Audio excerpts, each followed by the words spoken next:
Welcome. It is Verdict with Ted Cruz Weekend Review. Ben Ferguson with you, and here are three of the major stories that you may have missed that we talked about this week. First up, Senator Cruz calling out China on creating a new country in Africa.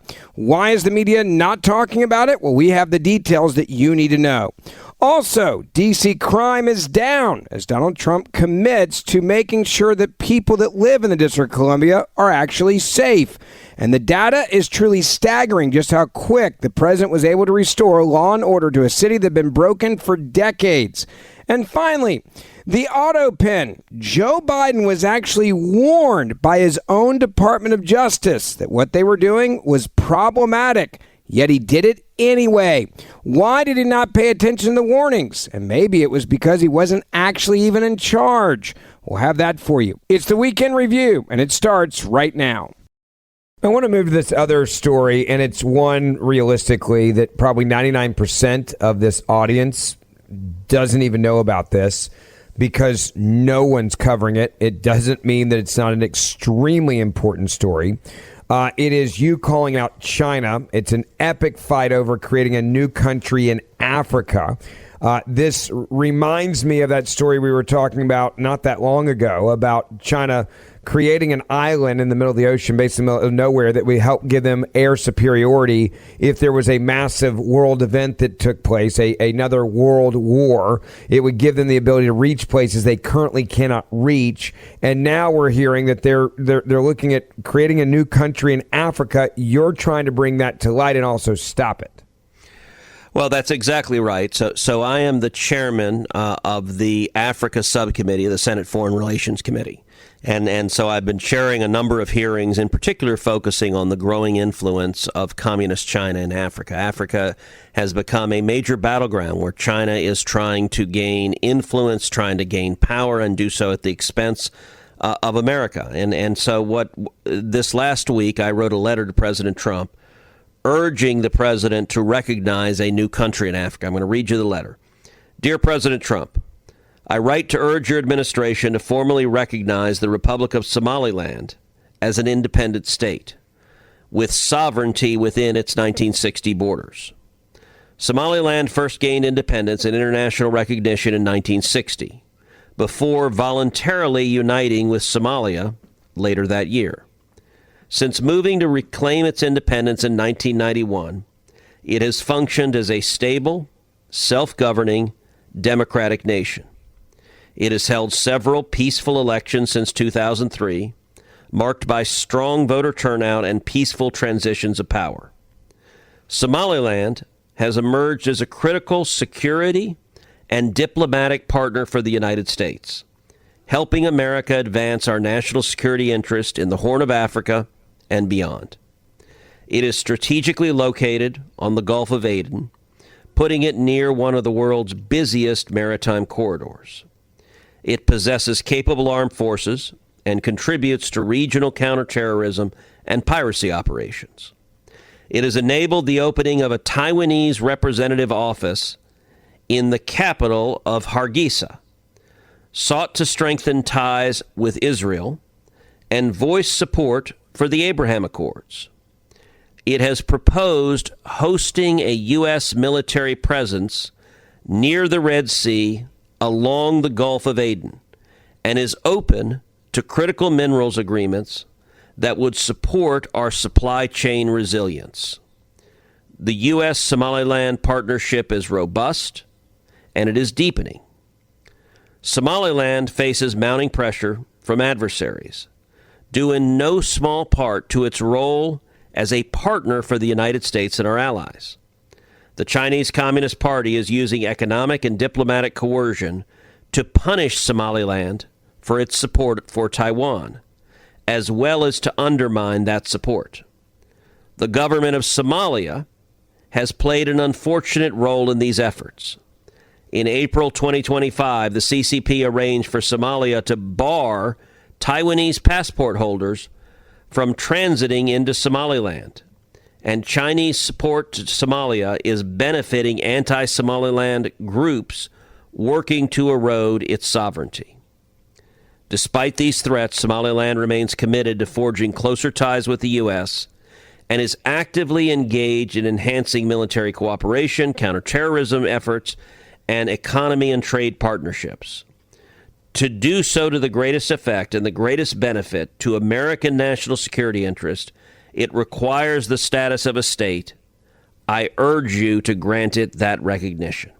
This is obviously significant. What are the chances that this could move forward this way? Look, I'm optimistic. I think there's a real chance the president will recognize Somaliland. As I said, they've been an ally to us. They've been an ally. This is a Muslim country in a very dangerous part of Africa. And they've shown real courage. They've shown real courage standing with the United States. They've shown real courage standing up to China. They've shown real courage siding with Taiwan, which infuriates communist China. They've shown real courage embracing Israel and the Abraham Accords. I think Somaliland would eagerly join the Abraham Accords. And so it is in America's national security interest, I believe, to recognize Somaliland. And probably the best confirmation of that is this week, China put out a public release blasting me, absolutely furious that I made this public call to recognize Somaliland. And here's what China put out as their statement. They said, quote, a U.S. senator, in a letter boasting of so-called U.S. recognition of Somaliland region, launched baseless attacks against China and China-Somalia relations. The Chinese embassy in Somalia firmly opposes this misconduct. This coercive letter constitutes serious interference in the internal affairs of Somalia and further exposes the hegemonic and bullying attitude of certain U.S. politicians to the Somali people. Respect for sovereignty and territorial integrity and non-interference in each other's internal affairs are enshrined in the UN Charter as basic norms governing international relations for safeguarding world peace and stability. China never interferes in other countries' internal affairs and absolutely does not accept meddling in its own internal affairs by any countries. Taiwan is an inalienable part of China's territory. This is history and this is reality. China firmly opposes Taiwan independence separatism and external interference and possesses the legitimate right to take measures to defend national sovereignty and territorial integrity. The fact that China is freaking out, the fact that they are this pissed off, from my perspective, confirms that I was exactly right, and is yet another argument why President Trump should recognize Somaliland as an ally to America and as a country in Africa willing to stand up to communist China. Now, if you want to hear the rest of this conversation, you can go back and listen to the full podcast from earlier this week.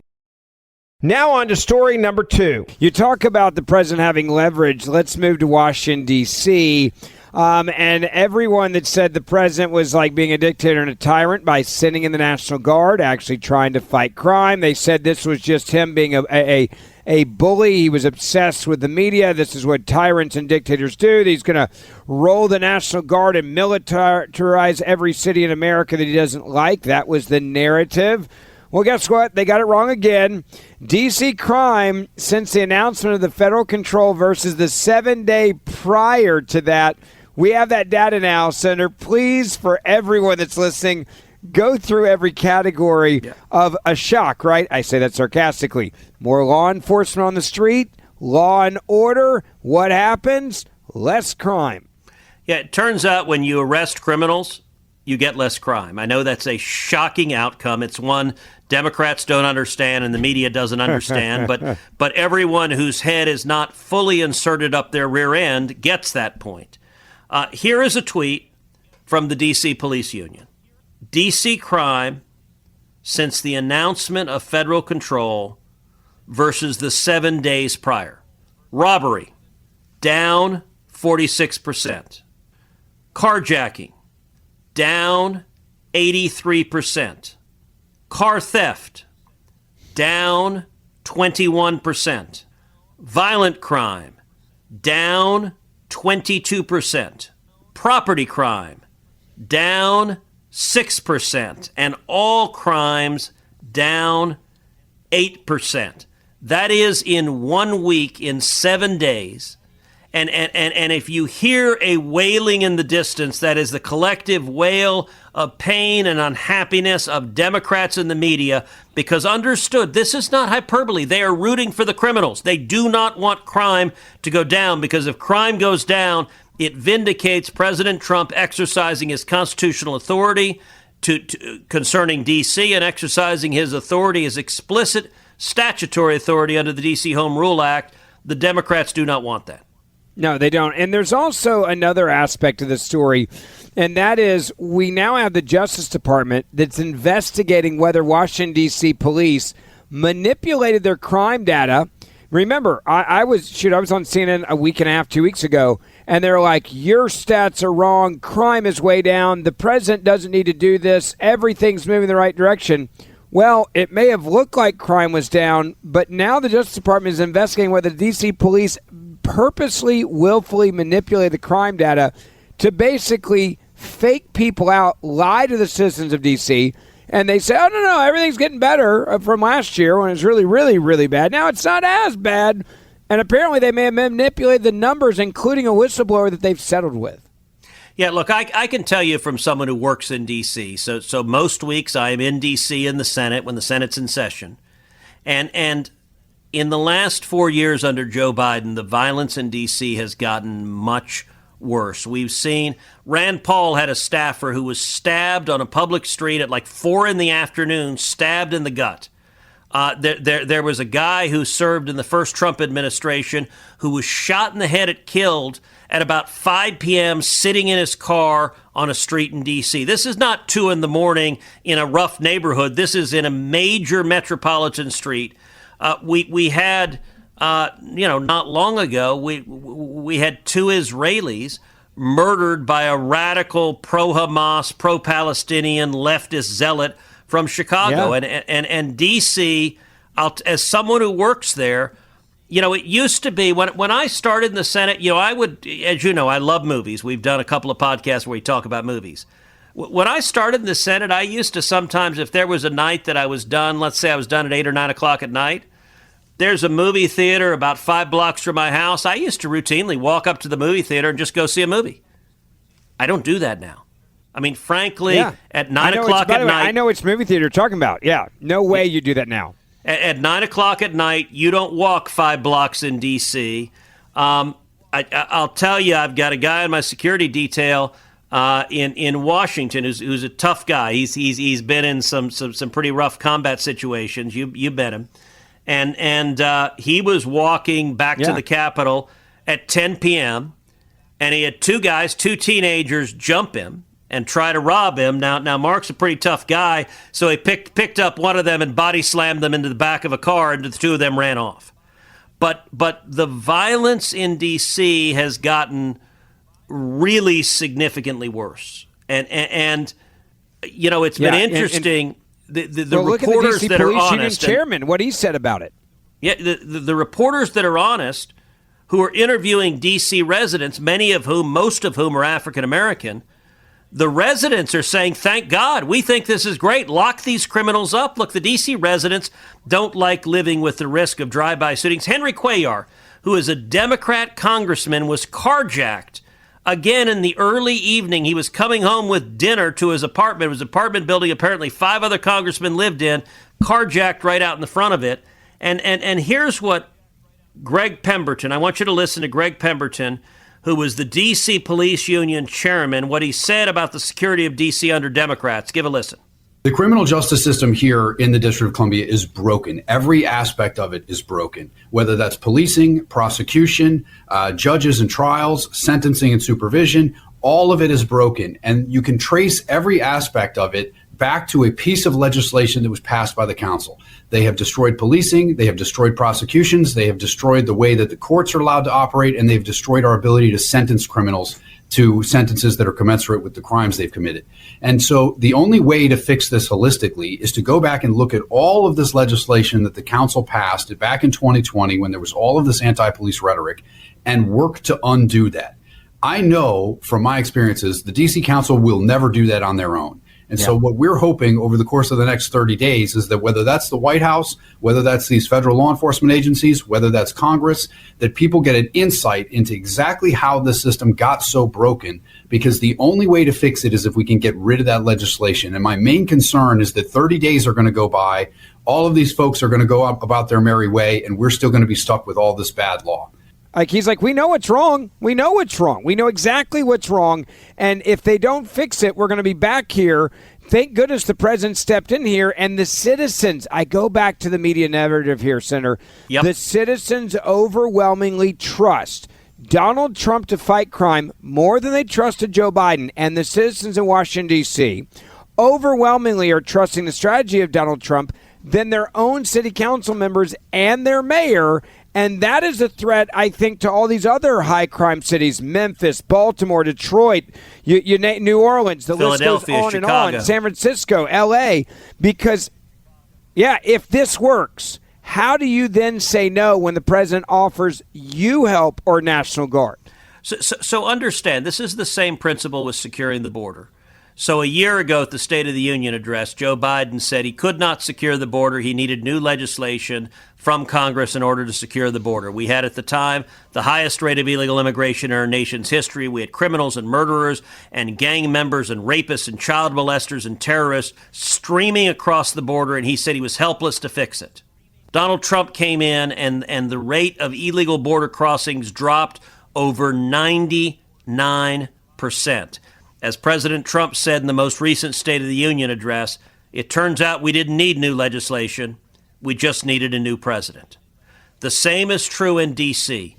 If we see violent crime numbers continue to go down and stay down, that demonstrates we can solve crime in other cities too. And the reason residents of your city are being murdered is because the Democrat mayors and the Democrat city councils care more about the radical leftists who hate the police, who want to defund the police, who want to abolish the police, than they care about your family and your children. Look, it spoke volumes when China's President Xi came to visit San Francisco a few years ago. And Gavin Newsom came in and cleaned up San Francisco and took out the homeless people and took out the drug addicts, and the streets were sparkling. And I got to say, even if you are a left-wing Bolshevik in San Francisco, a tiny voice in the back of your head must have said, wait a second, if they could clean up the streets today, why didn't they clean up the streets last week? Why do my kids matter less than the president of China? And so this is an existential threat to Democrats who want to say, we're helpless, we can't stop crime. And by the way, part of their message is the only way to stop crime is to disarm law-abiding citizens. That gun control doesn't solve it, but locking up violent criminals does, and spoiler alert, that is what works in stopping violent crime. Then the Democrats have a massive challenge. And I want you to listen to Caroline Leavitt talking about some of the results we've seen in just 1 week in D.C. Give a listen. President Trump's efforts to make D.C. safe again are working. There have been a total of 465 arrests since the start of this operation on Thursday, August 7th. Last night, there were a total of 52 arrests, including the arrest of an illegal alien MS-13 gang member with convictions for DWI and drug possession. Thanks to President Trump's leadership and the outstanding work of both federal and local law enforcement, dangerous gang members like the one picked up last night will not be allowed on the streets of our nation's capital.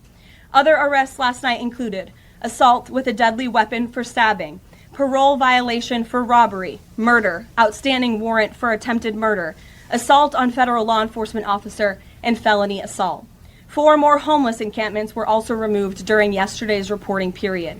To date, a total of 48 homeless encampments have been cleared in Washington, D.C. by multi-agency teams. MPD patrol units are actively working with city officials to locate and clear additional encampments and remove homeless residents off of Washington's streets. And despite fake narratives from the media, again, a significant number of the arrests have been in high crime areas of D.C. In fact, nearly half of all of the non-illegal alien-related arrests have occurred in wards 7 and 8, the 2 wards that have the highest number of violent crime. as well as homicides and assaults with dangerous weapons last year. So while Democrats continue to coddle violent criminals, President Trump and this administration are focused on putting them behind bars and unapologetically standing up for the safety of law-abiding American citizens. And the White House will continue to provide all of you with the results of this operation in the days ahead. By the way, this goes back to the narrative. When this was announced the president was going to do this, that night I was doing Abby Phillips' show on CNN. And all of the panelists were losing their minds saying Donald Trump, this was going to do nothing. They said he's putting them on the National Mall where there's no crime. He's a dictator. They're not going to put the law enforcement where the real crime is. That's why this is a waste of resources. This is just him showing and flexing his muscles that he can do this because the president, this is what a dictator does. Yet you're the crime stats there. Where are they fighting crime? Where the criminals are. And I said it then, I'll say it again. It's amazing how much the left and the media hates Donald Trump so much they don't even care if they're able to save lives through this. They just hate the fact that Donald Trump wants to fight crime. So whatever he says he wants to do, we're going to fight it and lie and slander him. And regardless of how many people lose their lives in D.C. or any other city when this comes out. Yeah, look, that is exactly right. And I will point out those very high crime neighborhoods in D.C. are overwhelmingly African American, and the woke left-wing Democrat mayor painted the words Black Lives Matter on the street in a giant mural. They've removed that now. But when it comes to actually protecting black lives, understand that a very significant percentage of the murder victims from these violent criminals are African Americans. And so Donald Trump and Republicans are stepping in and saving black lives. And the position of Democrats in the media is those black lives do not matter. They'd rather they be victims of murder than actually have law enforcement put violent criminals in jail. And Ben, when I say that, that sounds unbelievably harsh. But I want to ask you seriously, give me an alternative explanation. If the explanation is not that the Democrats do not give a damn about whether Black Lives Matter and whether they're saving African Americans from being victims of homicide, then why are they so adamantly opposed to supporting law enforcement putting violent criminals in jail? Yeah, no, this is the Democratic Party now. They'd rather see Donald Trump fail than actually save American lives. Don't forget, we do the show Monday, Wednesday, and Friday. Also, this episode is up on YouTube, so if you want to watch it, we put it up there on YouTube as well. Hit that subscribe or auto-download button. We're going to keep giving you the stats out of D.C. because I promise you the media is not going to do it. We cover these stories, give you the facts. Please share it wherever you can on social media. And the Senator and I will see you back here on Friday morning. As before, if you want to hear the rest of this conversation on this topic, you can go back and download the podcast from earlier this week to hear the entire thing. I want to get back to the big story, number 3 of the week you may have missed. One other big story we got to get in here, Senator, is Biden's Autopen. We've got a new big update on this story. And apparently Joe Biden deliberately ignored his own Department of Justice's warnings over legally flawed Autopen pardons. And we also found out about how many pardons they were giving out. And they claimed from the White House podium that these were all nonviolent offenders. That was also a huge lie. Well, that's right. And I will say this is the sort of story why we do Verdict as a podcast, why we do it as a radio show. Because this is the kind of story you will never see on CNN. You won't see it on MSNBC or ABC, NBC, CBS. It will not be covered by the corporate media because it is inconvenient. We have talked about at length the problems with Joe Biden's Autopen, that the president does not have the authority to delegate presidential power to another staff member.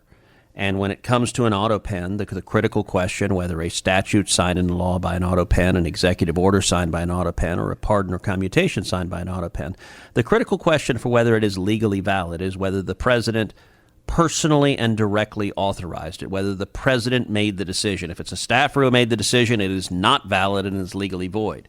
Well, what broke recently this week is that at the time that Joe Biden was using the Autopen, or rather the White House staffers were using the Autopen, a senior career staffer in the Biden Department of Justice was raising real legal questions about it.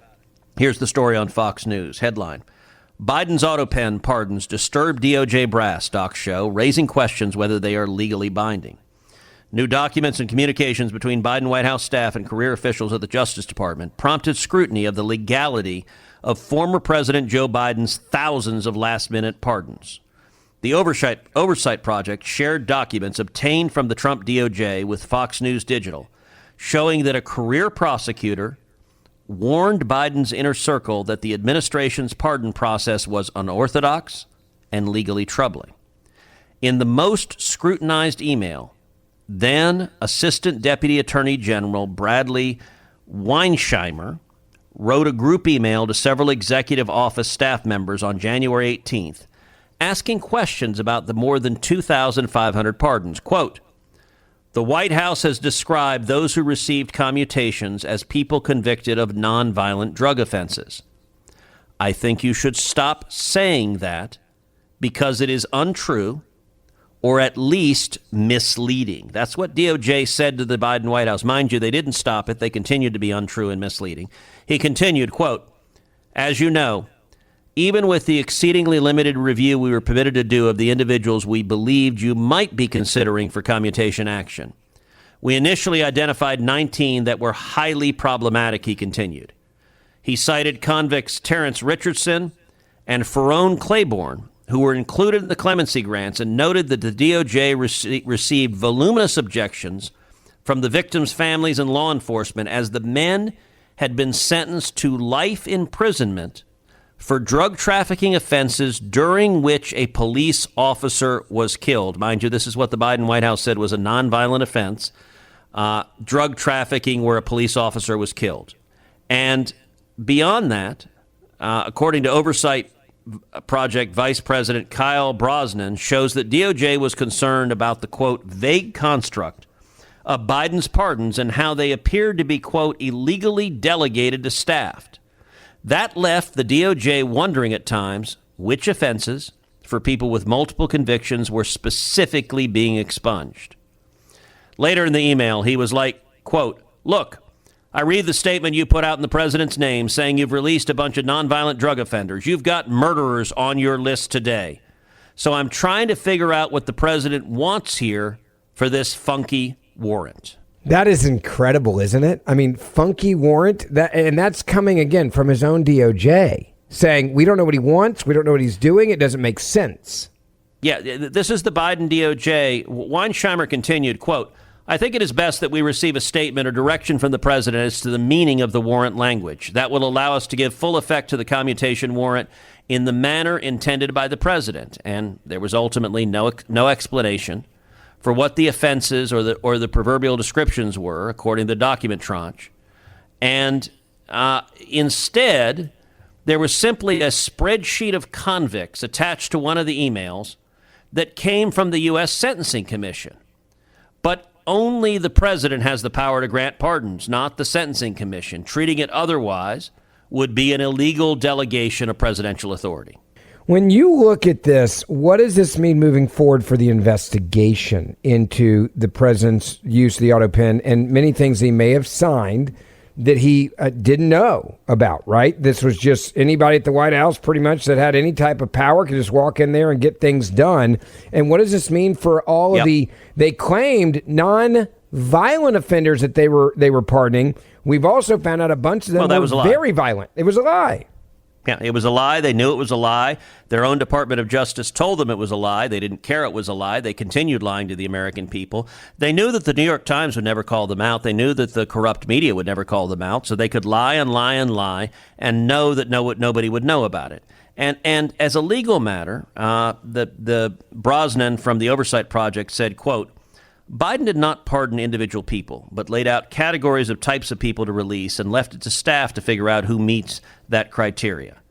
Attorney Sam Dewey told Fox News Digital that, quote, "literally no one, including DOJ officials, understands what the aforementioned pardon criteria are."